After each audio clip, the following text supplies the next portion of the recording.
Hello. Prince residential senior secondary school की online classroom में आप सभी का स्वागत है। मैं आर के शर्मा, राजनीति विज्ञान का अध्यापक है, कक्षा 11वीं कला वर्ग। आज तारीख है 9/12/2020।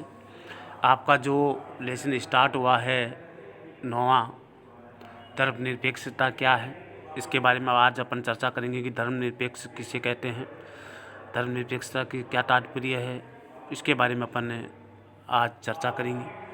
तो देखिए, धर्मनिरपेक्ष क्या है, इसके बारे में अपन बता रहे हैं कि धर्मनिरपेक्ष किसे कहते हैं।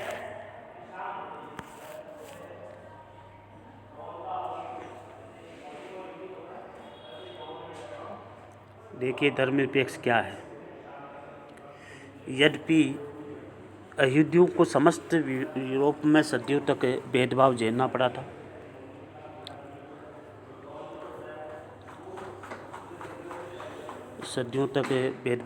पड़ा था, मगर वर्तमान इजराइल राष्ट्र में ईसाई और मुसलमान दोनों की अरबी अल्पसंख्यक हैं। उन राजनीतिक और आर्थिक लाभों से वंचित हैं जो यहूदी नागरिकों को मिले हुए हैं। यूरोप के अनेक हिस्से में गैर ईसाइयों के प्रति भेदभाव के सूक्ष्म रूप अभी भी बरकरार हैं। पड़ोसी देश पाकिस्तान और बांग्लादेश में भी धार्मिक अल्पसंख्यक की स्थिति में लोगों का ध्यान अपनी ओर खींचा है। इस तरह के उदाहरण हमें समकालीन विश्व के धर्मनिरपेक्षता के महत्व की याद दिलाते हैं।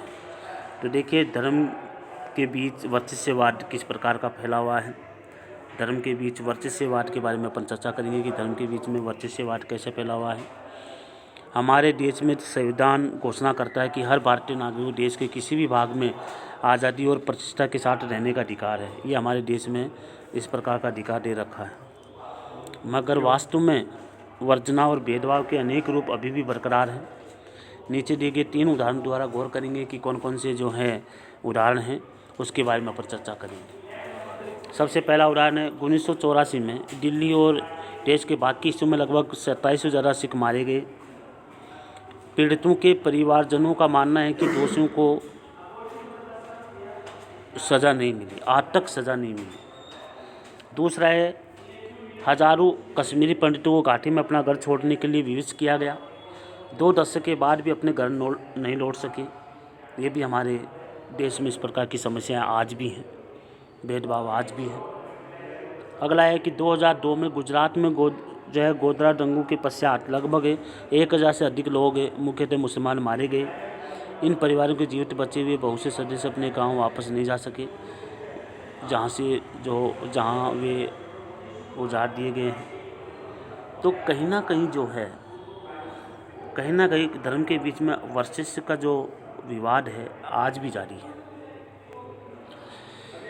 इन तमाम उदाहरण से क्या बात सामान्य है? इन सभी उदाहरणों से किसी न किसी रूप में भेदभाव है।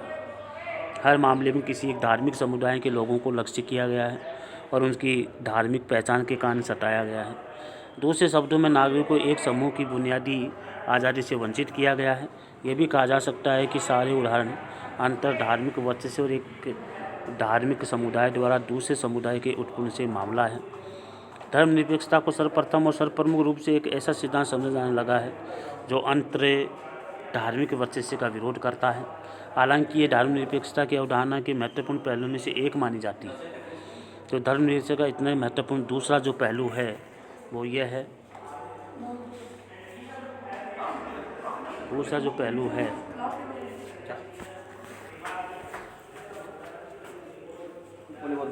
धर्मनिरपेक्षता के दूसरा पहलू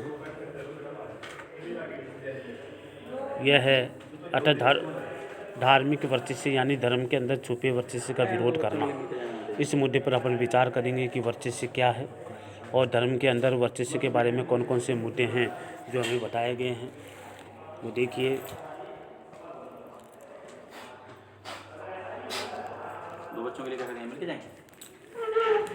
धर्म के अंदर वर्चस्व है।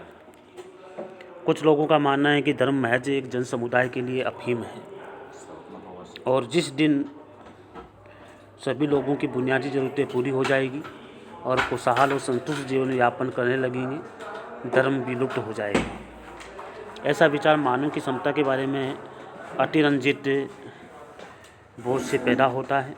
ये संभावना से परे है कि मनुष्य कभी भी प्रगति को पूरी तरह से जान नहीं पाना, नियंत्रण करने में समर्थ होना। हम अपने जीवन काल तो बढ़ा सकते हैं मगर अभी अमर नहीं हो सके। रोगों का कभी पूरी तरह से उन्मूलन नहीं हो सका और न हम अपनी ज़िंदगी में दुर्घटना और भाग्य के तत्व से छुटकारा पा सकते हैं। अलगाव और हानि मानव स्थिति के अभिन्न अंग हैं। तो हमारे अधिकांश दुख दर्द मानव जीवन निर्मित है, इसलिए उनका अंत हो सकता है, लेकिन कुछ कष्ट मानव निर्मित नहीं है, जैसे धर्म, कला और दर्शन। ऐसे दुख दर्दों के सटीक उत्तर है धर्मनिरपेक्षता भी इसी को स्वीकार करता है और इसलिए वह धर्म विरोधी नहीं है। इसके बाद बहरहाल जिन समस्याओं ने गहरे जड़ जमा रखी है उसमें धर्म को भी कुछ योगदान है। धर्म देश को दो भागों में बांटने का काम करता है, इसलिए उदाहरण के लिए किसी ऐसे धर्म के बारे में सोचना भी मुश्किल है जो पुरुष और स्त्री से समान नज़र से देखता हो। हिंदू धर्म में कुछ तबके भेदभाव से स्थायी तौर पर पीड़ित रहे हैं और दलितों को हिंदू मंदिर में प्रवेश करने से रोका जाता रहा है। देश के कुछ हिंदू हिस्सों में हिंदू महिलाओं का भी मंदिर में प्रवेश वर्जित है। जब कोई धर्म एक संगठन में बदलता है तो आमतौर पर इसका सर्वाधिक रूढ़िवादी हिस्सा इससे प्रभावी हो जाता है जो किसी किस्म की असहमति बर्दाश्त नहीं करता। अमेरिका के कुछ हिस्सों में धार्मिक रूढ़िवादी बड़ी समस्या बनी हुई है जो देश के अंदर भी शांति के लिए खतरा पैदा करता रहा है और बाहर भी। कई धर्म में संप्रदाय में टूट जाते हैं और नियंत्रण आपसी हिंसा और भिन्न मत रखने वाले अल्पसंख्यक के उत्पीड़न में लगे रहते हैं और जो अल्पसंख्यक जाति है उसके साथ भेदभाव ज़्यादा से ज़्यादा होता है। उनके हर प्रकार से धार्मिक, आर्थिक, राजनीतिक रूप से उनको उत्पीड़न किया जाता है। अल्पसंख्यक जाति का विनाश सबसे ज़्यादा होता है। इस प्रकार धार्मिक वर्चस्व को केवल अंतर धार्मिक वर्चस्व के तौर पर नहीं देखा जा सकता। यह एक दूसरा सुस्पष्ट रूप यानी धर्म के अंदर वर्चस्व का रूप धारण कर सकता है। संस्थाबद्ध धार्मिक वर्चस्व के सभी रूपों का विरोध करने के नाते धर्मनिरपेक्षता को न केवल अंतर धार्मिक बल्कि धर्म के अंदरूनी वर्चस्व को भी चुनौती देनी होगी। हमारे पास धर्मनिरपेक्ष की आम धारणा मौजूद है। यह ऐसा नियामक सिद्धांत है जो धर्मनिरपेक्ष समाज अर्थात अंतर धार्मिक और अंत धार्मिक दोनों तरह के वर्चस्व को रहित है। आज के लेसन में इतना ही करवाया जाएगा। जय हिंद। मंदिर के जो स्टाफ है उनसे बात करवा देना, तो 10 मिनट पढ़ा आपसे उनसे मिलके जाए, बच्चों से बच्चों से और मेरी से दोनों से। बच्चों को सामने रख के लेके आओगे तो फिर भी आ जाओ, यहाँ को काय करना बोलो।